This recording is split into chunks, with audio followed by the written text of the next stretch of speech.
Hey, and welcome to the second developer diary for Arakion. I'm Chris Taylor, and today we're going to go through character creation and weapon forging.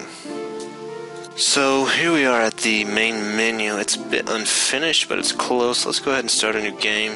Character creation in Arakion is extremely simplistic. You have your class, your race, your portrait, name, and traits. And the reason why it's so simple is that as you play through the game, your character as a whole will be customized by a multitude of ways, including the weapons he forges, the skills he chooses to acquire, and a lot of other things that I'll get into at a later date. So while you don't have stats to increase individually at the character creation screen, the choices that you make here will have an impact as the game plays out. So let's go ahead and finish watching the character creation, and then we'll go ahead and get on to the main game.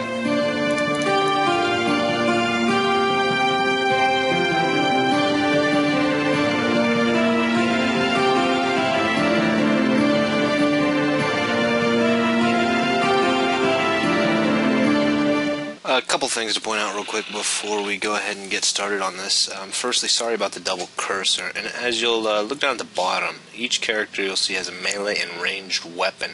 That'll be your, for the most part, where you attack from. Now, if we click on a character, it will open up the stats panel, and this is fully working. It'll show which melee weapon you have equipped, ranged weapon. It'll show all your stats, HP, MP, things like that. Closing that down, if we click and hold, you'll see that you can move the camera around. This is going to be really useful to find secrets as you're going through the game, or if you just feel like looking at something throughout the game.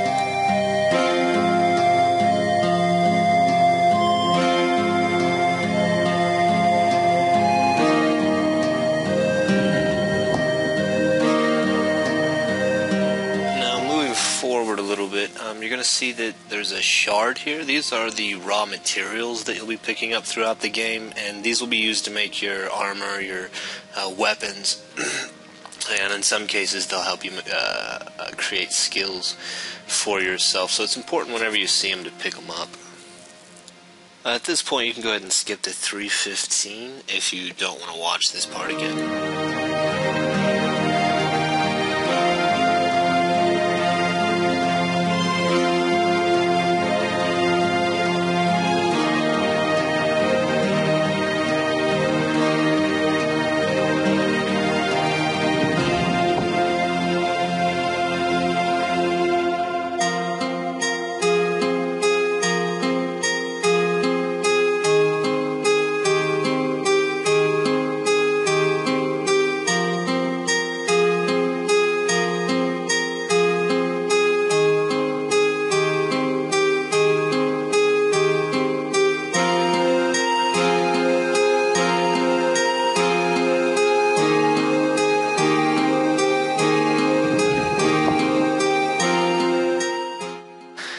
Here we are at the Weapon Forge. Now, this is one of 3 core character development features, so before everyone starts throwing rocks at me for treason for what I'm about to explain, take some time to think about it, and think if you really like it.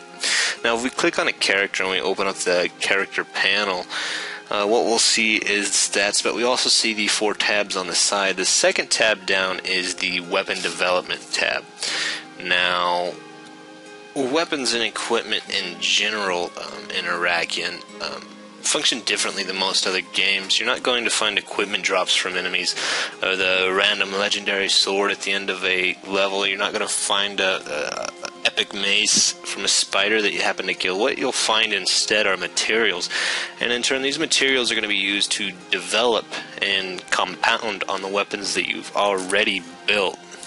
So if we click on a forging, here we're forging the Iron Fist, we want to proceed. Our weapons now changed to the Iron Fist, and if we go into the character stats panel, we see that our melee weapons changed. Our stats have changed to reflect that we have changed equipment.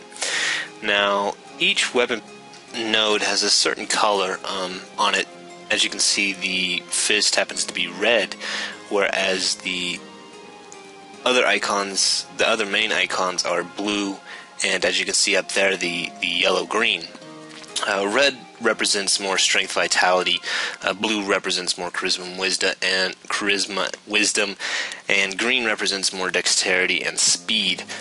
Now, each weapon that you build is a product of the weapon that it was previously built from.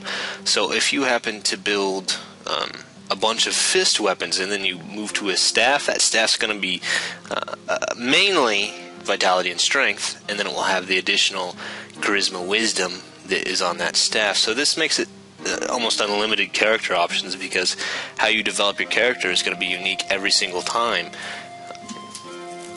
Now, the reason why I've chosen to do a system like this is because well, it's twofold.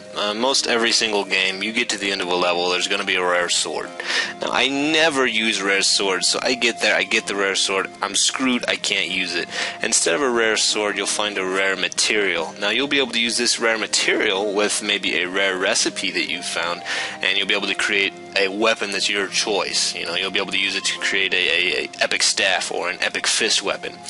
Now, the second reason why I have chosen this system is this makes your character a product of all the choices that you've made previously. The weapon that you are currently using is a product of every single weapon that your character has built up to that weapon. So this allows for a lot of character customization along the way. And this also makes your choices have more of an impact, because you can't just find a staff, equip the staff to your character that's been a fist or a nunchuck in the monk's case, character all along, and bam, he's a mage. Nope, your character is still a product of every single weapon that he has gone up to that. You can start building staffs with your character, make him good with staffs.